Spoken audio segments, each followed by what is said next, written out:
Hello student, आपका Ajit APC math class में स्वागत करता हूं। आज हम आपको इस क्लास में बताएं क्लास 10 गणित अध्याय 3 प्रश्नावली 3.4 का क्वेश्चन नंबर 2 बताऊंगा। देखिए प्रश्न क्या कह रहा है। निम्न समस्या में रैखिक समीकरण के युग्म बनाइए और उनके हल, यदि उनका अस्तित्व हो तो विलोपन विधि से ज्ञात कीजिए। आपसे कह रहा है रैखिक समीकरण का युग्म बनाइए, यदि उनका अस्तित्व है तो उनका विलोपन विधि से ज्ञात कीजिए। क्या है? विलोपन विधि से आपको ज्ञात करना है। यदि उनका अस्तित्व है तो अस्तित्व है, जो हमारे क्वेश्चन नंबर 2 में सारे क्वेश्चन का अस्तित्व है। ठीक, यदि आपको अस्तित्व है पहचानना है तो मैंने क्वेश्चन नंबर 1 क्वेश्चन नंबर 2 में बताया है। यदि आप उस चीज़ को नहीं जानते हैं तब भी इस क्वेश्चन को आप आसानी से सॉल्व कर पाएंगे। इस क्वेश्चन में उसकी ज़रूरत नहीं है, सिर्फ आपको थोड़ा अपने लाइन से, मतलब थोड़ा आपको अपने लाइन से छिड़काने का प्रयास किया गया है और कुछ नहीं किया गया इस क्वेश्चन में। मतलब स्टूडेंट जो हो, बच्चे जो हैं परेशान हो जाए, इसलिए यहाँ लिख दिया उसका अस्तित्व हो तो विलोपन विधि से ज्ञात कीजिए। इसका अस्तित्व है, ठीक है। जैसे कि आप समीकरण 1 बनाएंगे और समीकरण 2 बनाएंगे। समीकरण 1 से आपको a1 b1 c1 का मान मिल जाएगा, समीकरण 2 से आपको a2 b2 c2 का मान मिल जाएगा। यदि a1 बटे a2 बराबर नहीं है b1 बटे b2 तो उसका अस्तित्व माना जाता है। यदि a1 बटे a2 बराबर है b1 बटे b2 बराबर है c1 बटे c2 तो अस्तित्व माना जाता है। यदि a1 बटे a2 बराबर है b1 बटे b2 बराबर नहीं है c1 बटे c2 तो अस्तित्व नहीं है। ठीक, दो कंडीशन में अस्तित्व है। जब अद्वितीय हल होता है तो अस्तित्व है, ठीक है। जब संगति है, निर्भर है तो अस्तित्व होता है। ठीक, जब असंगति होता है तो अस्तित्व नहीं होता है। हम समझते हैं कि आप समझ गए होंगे हमारी बात से ही। यदि आप प्रश्नावली 3.2 के कंप्लीट किए हैं तो इस क्वेश्चन को आप बहुत आसानी से, जो मैंने बताया भी, आप समझ गए होंगे। यदि आपको नहीं समझ में आया तो आप इसके पहले का क्लास देख सकते हैं, वहाँ आपको समझ में आ जाएगा। यदि आप उस चीज़ को नहीं समझना चाहते हैं, इसके पहले के चैप्टर में उसका यूज हुआ है बहुत, लेकिन उस टॉपिक का यूज इस चैप्टर में है सिर्फ समझने के लिए। ठीक, तो चलते हैं हम इस क्वेश्चन को सॉल्व करते हैं। तो आप वीडियो के एंड तक बने रहिए जिससे कि आपको क्वेश्चन एकदम बेहतरीन तरह से समझ में आ जाए। देखिए प्रश्न क्या कह रहा है। दो अंकों की संख्या के अंकों का योग 9 है। दो अंकों की, दो अंक मतलब जैसे 12 हो गया, 10 हो गया, 11 हो गया, मतलब 10 से 99 के बीच में सारी संख्या क्या होती है? दो अंकों की होती है। ठीक, दो अंकों की संख्या के अंकों का योग 9 है। इस संख्या का 9 गुना, संख्या के अंकों को पलटने से बनी संख्या का 2 गुना, वह संख्या ज्ञात कीजिए। आपको यहाँ मान लेना है, माना इकाई का अंक x, आपको लिखना है हल। मान लेना है माना इकाई का अंक x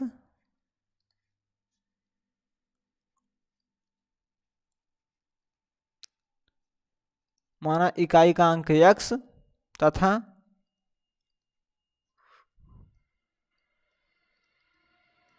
तथा दहाई का अंक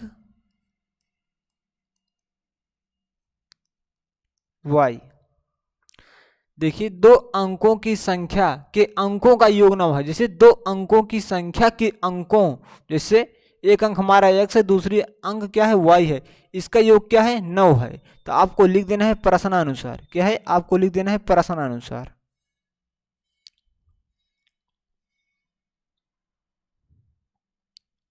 आपको लिख देना है प्रश्नानुसार।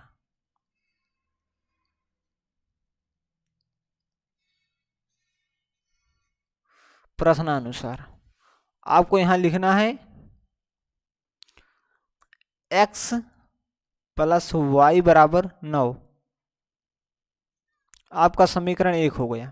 देखिए दो अंकों की संख्या, दो अंकों की संख्या, जैसे दो अंकों की संख्या 12 हो गया, 20 हो गया, इस प्रकार की संख्या। ठीक, दो अंकों की संख्या के अंकों का योग, जैसे 1 और 2, इन दोनों का योग, जैसे मैंने एक अंक क्या है? x है, दूसरा अंक क्या है? y है, मैंने इन दोनों का जोड़ दिया, बराबर इसका योग क्या दिया गया है? 9। ठीक, जैसे कि 1 प्लस 2 का योग क्या दिया गया है? 9 दिया गया है। तो एक हमारा क्या है? एक हमारा दहाई का अंक है, दो हमारा क्या है? इकाई का अंक है। दोनों का योग कितना दिया गया है? 9। तो मैंने बराबर 9 लिख दिया। ठीक, अब आगे समझिए। इस संख्या का 9 गुना। आपको यहाँ एक संख्या मिल जाएगी, क्या है, आपको यहाँ एक संख्या मिल जाएगी। आपकी संख्या क्या होगी, आपकी संख्या हो जाएगी x प्लस 10y। देखिए इकाई मतलब x हो गया, दहाई मतलब 10 होता है, इसलिए 10x हो गया। ठीक, आपकी संख्या हो गई। अब आगे करें, इस संख्या का 9 गुना, जो हमारी ये संख्या इस संख्या का 9 गुना बता रहा है। संख्या के अंकों को पलटने से बनी संख्या का 2 गुना। यदि हम इस संख्या को पलट देते हैं तो उसका 2 गुना है। जैसे आप समझिए, जैसे कि यहाँ मैंने इकाई का अंक क्या माना है x, तो हम यहाँ इकाई का अंक मान लेंगे y और दहाई का अंक x मानेंगे, मतलब संख्या पलट देंगे।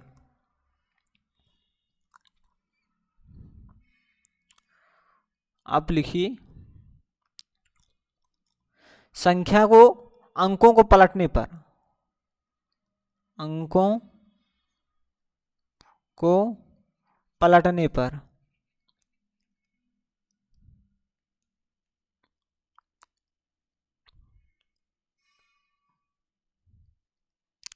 अंकों को पलटने पर, जब अंकों को पलट देंगे तो आपका इकाई का अंक क्या हो जाएगा, y हो जाएगा। इकाई का अंक, इकाई का अंक बराबर क्या हो जाएगा, y।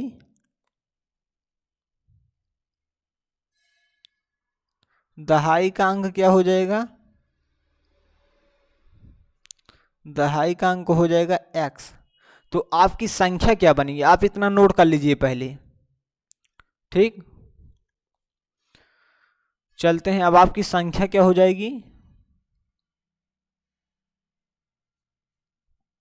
देखिए मैंने इकाई का अंक क्या माना है, y। तो इकाई मतलब एक होता है, तो मतलब 1y, तो 1y हम y लिख दें तो 1y ही माना जाएगा। और क्या है, दहाई का अंक क्या है, x। दहाई मतलब 10 होता है, तो यहाँ आ जाएगा 10x।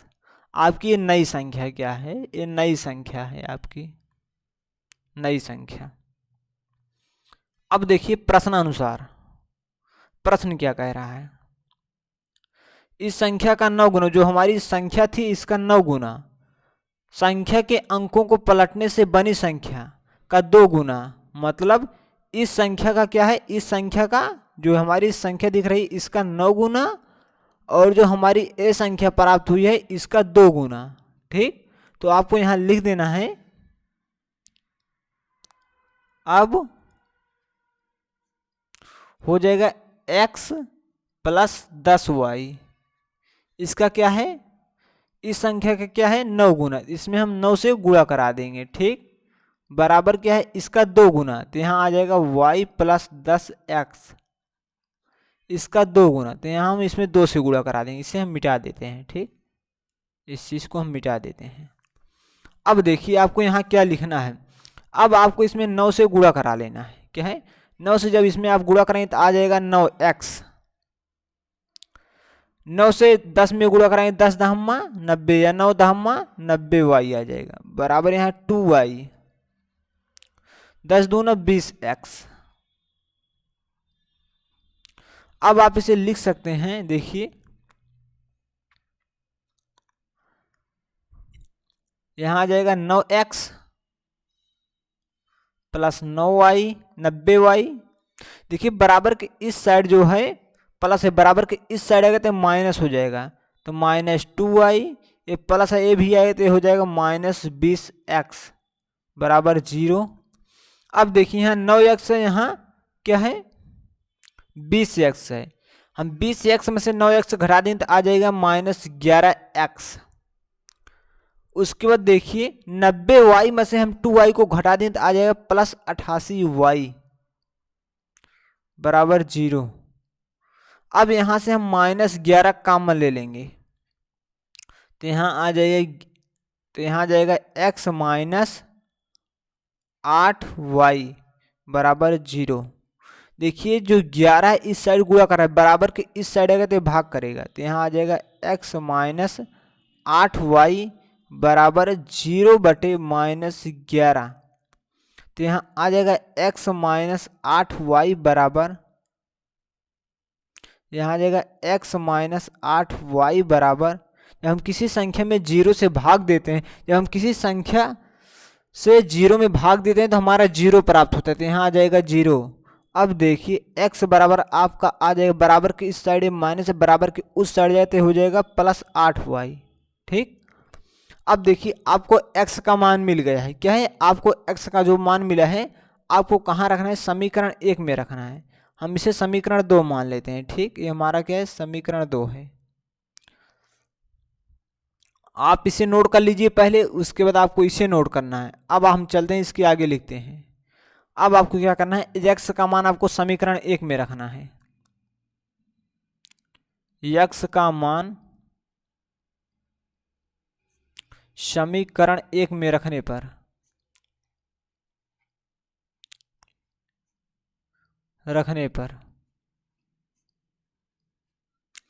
देखिए x का मान क्या है, 8y है, और समीकरण 1 हमारा क्या है, x plus y, x plus y बराबर 9 है। क्या है, x प्लस वाई बराबर क्या है, 9 है। x प्लस वाई बराबर 9 है। x का मान क्या है, x बराबर क्या है, 8y। हम x के स्थान पर 8y रख सकते हैं, तो यहाँ आ जाएगा 8y प्लस वाई बराबर 9। तो यहाँ आ जाएगा 9y बराबर 9, तो y बराबर 1 आ जाएगा। ठीक, y का मान हमें कहाँ रखना है, समीकरण 2 में। ठीक, y का मान समीकरण 2 में रखने पर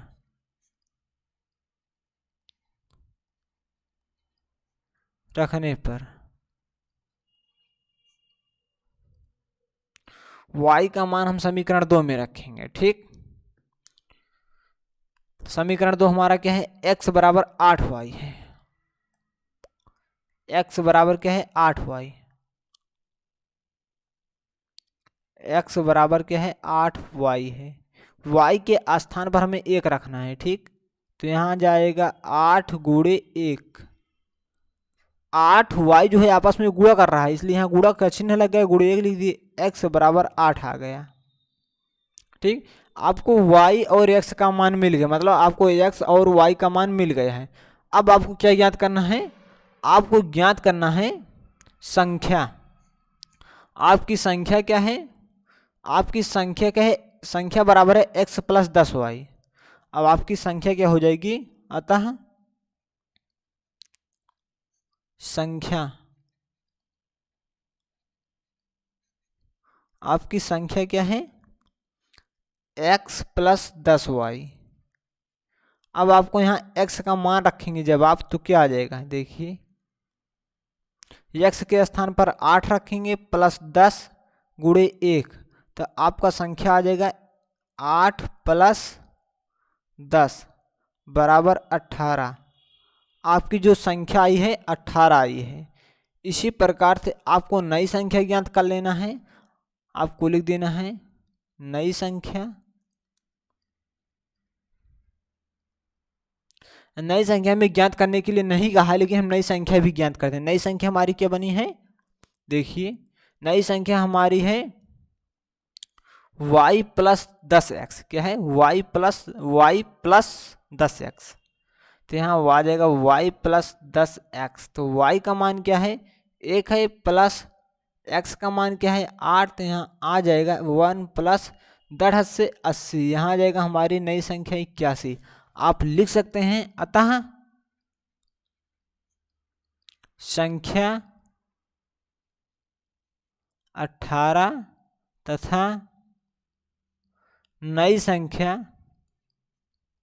81 है।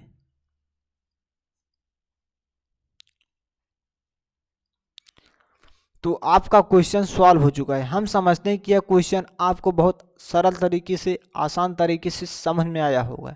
यदि आपको क्वेश्चन में किसी प्रकार की कोई समस्या है, आप कमेंट करके ज़रूर बताइए, और इस वीडियो को लाइक करके प्लीज़ चैनल को सब्सक्राइब कर लीजिए, जिससे कि हर नई क्लास का नोटिफिकेशन आपके पास सबसे पहले पहुँचे। तो हम इस क्लास को यहीं स्टॉप करते हैं। वीडियो देखने के लिए धन्यवाद। मिलते हैं अगली क्लास में, तब तक के लिए नमस्कार। Thank you.